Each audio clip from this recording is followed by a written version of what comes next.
की आने वाले दिनों में प्राइवेट गाड़ियों को भी करेंगे। इस्लामाबाद में धुआं छोड़ने वाली कोई गाड़ी एंटर नहीं होगी।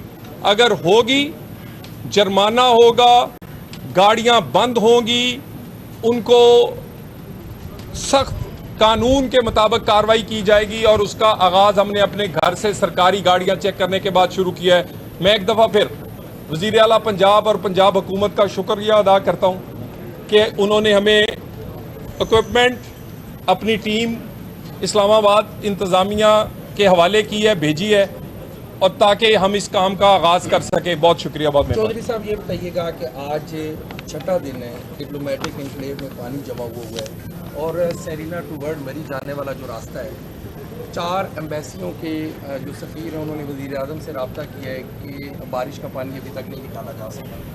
क्या किसी को कुछ सज़ा मिलेगी? 40 साल पुराना नाला कैसे बंद हो गया? किसी को नहीं पता चला कि वहाँ पे नाला था, बरसाती नाला। देखिए, गुजारिश ये है कि एक पहले भी एक शिकायत जो है वो PAC पब्लिक अकाउंट्स कमेटी ने सो मोटो लिया। उन्होंने कहा कि सरीना में अंडरपास, जिसे जना स्क्वायर हम कहते हैं, वहाँ पर एक दिन कोई उसको डैमेज हुआ है किसी बारिश की वजह से। वहाँ मैंने खुद जाके ये रिपोर्ट पेश की कि 14 किलोमीटर के करीब स्लिप रोड्स हैं, 2 बड़े अंडरपासेस हैं, ओवरहेड ब्रिज हैं। ये पूरे प्रोजेक्ट में उसमें से एक दिन आधे घंटे के लिए पानी इसलिए रुका था कि अंधेरी की वजह से कुछ पौधे जो थे वो ड्रेनेज में चले गए थे, और जो सड़क वो लोग कहते हैं डैमेज हुई थी, वहाँ सिर्फ 2 मीटर का एक ऐसा एरिया था जहाँ पर सुई गैस डिपार्टमेंट ने काम किया, तो वहाँ पर वो सड़क को दोबारा रिपेयर करना पड़ा।